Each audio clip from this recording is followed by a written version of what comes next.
Hello everyone, welcome to the Killer Countdown, where I rank all of my favorite kills and all of your favorite horror movies and franchises. My name is Sean Bass, and today we're going to be taking a look at Friday the 13th Part 8, Jason Takes Manhattan, which was released in 1989 and directed by Rob Hedden. This installment features a total of 19 kills, but before I get to my official rankings, let me go over the victims I will not be including. First up, we have the Irish cop who was dragged off screen, and well, that's it. Next up, we have the Crazy Ralph knockoff who was axed in the back off screen, and here we have another crew member who was actually accidentally shot by Wayne. We've got Colleen who died in the explosion. Then we have Miles who was thrown on top of the antenna, which this also showcases Jason teleporting, which we have a lot of that in this movie. Then we've got the sanitation worker who was dragged off screen and hit in the head with a wrench. I do like the silhouette though. First kill of the movie, Jim, I really just wasn't feeling it for some reason. Then there's JJ. I like seeing Jason sneak up behind her, but I wish more could have been done visually with an electric guitar as a murder weapon. There's JoJo, whose head was smashed up against a pipe. This was actually a late scratch from the official rankings. And finally, we have Admiral Robertson. This was more comical than anything, seeing a look on his face in slow motion. Plus, what's the point of pushing him down if Jason was just gonna take his time, propping him back up on his feet like some kind of museum exhibit? And with a total of 10 omissions,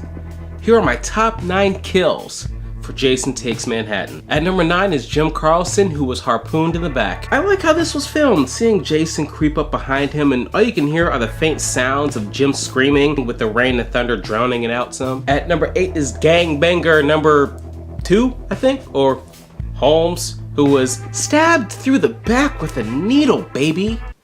AIDS, baby. Imagining a needle, a dirty needle at that, being punctured through your back out through the front of your body is just completely nauseating, and this image here alone has stuck with me ever since I saw the movie for the first time when I was like 12 years old. At lucky or unlucky number 7, depending on how you see it, is SUZI, who was stabbed with a spear. This entire sequence gave me the chills, especially the sounds of the boat rocking back and forth, Jason's footsteps, and the crickets in the night as he searches for SUZI. The moment he opened the hatch, he looked so menacing when he was slowly lowering the spear towards SUZI while she was pleading, kicking, and screaming with nowhere to go was fantastic. At number 6 is Mr. Wayne. You get it? Dark Knight Rises reference. Either way, he was thrown onto a control panel and electrocuted. This looked incredibly painful, and I cringe every time I see sparks fly and his body go up in flames. Witnessing Wayne's hand twitch until he finally dies was a pretty powerful image. This was 1,000 times better than Chuck's death in Part 3. You may hate me, but it ain't no light in that 555. Is TAMARA? Or TAMARA? Or TAMARA? Anyway, who was stabbed with a mirror shard. Or multiple mirror shards if you watch the special features. Seeing her peek out of the bathroom door to see Jason sneak into her room was pretty terrifying. Then there's a creepy music that plays in the background with a very slow zoom in, and then boom! Jason's arm breaks through the door and we get this hilarious shot of her crashing into the mirror. And here's where the holy shit moment comes as he walks right by her, punches out the mirror and grabs one of the shards. Seeing her curl up in a corner pleading for her life actually made me feel bad for her, even though she was meant to be a bitchy character that you're not supposed to like. I guess seeing her in such a vulnerable position made me feel that way. You don't see any gore when it comes to kill itself, but I feel like what led up to it solidifies this into the top 5 spot. Number 4 is Julius's boxing opponent, or the boxer, who was impaled with a sauna rock. He is so clueless talking to who he thought was Julius about their boxing match they had earlier. I really like the shot we get of Jason standing over him with the rock in his hands, and we can actually hear Kane Hodder breathing in the mask, which added to the scene because you hear one last faint exhale before crashing the rock into his body, which bursts into flames, which makes this all the more excruciating to experience. And of course, to watch. Carving out my top 3 goes to Charles, who was drowned in sewer waste. This was another grand showcase of Jason's teleportation powers he was granted by the power of Grayskull.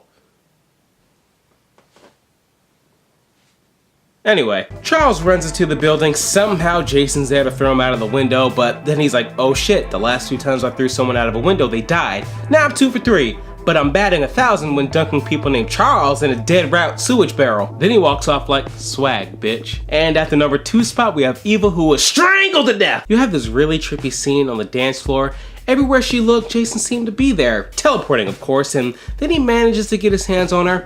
I like how you see his arms shake as he is squeezing the life out of her, and then ends with the most hilarious ragdoll performances when he throws her onto the floor. And claiming my number 1 spot has to go to Julius, who had his head punched off. For starters, this kid was a complete badass. At first leading the charge with some classmates to find Jason and bring the fight to him, now with nowhere to go on a rooftop, he has no choice but to use his boxing skills. For well over a minute, he's throwing haymakers and combos to the body. After around 70 thrown strikes and clearly exhausted, Julius issues a verbal challenge. Your best shot. Motherfucker. With one hit, Jason knocks his head off of his shoulders, sending it off the side of the building and directly into the dumpster below. It's good to see that Jason doesn't like the litter, because no one wants to pay that fine. And here are my official rankings for Friday the 13th Part 8, Jason Takes Manhattan. In the comment section below, tell me exactly how you'll rank all these kills. Once again, my name is Sean Bass. If you enjoyed this video, please make sure to give it a big thumbs up and subscribe to join the Killer Kountdown clan. Just don't go burning any crosses now.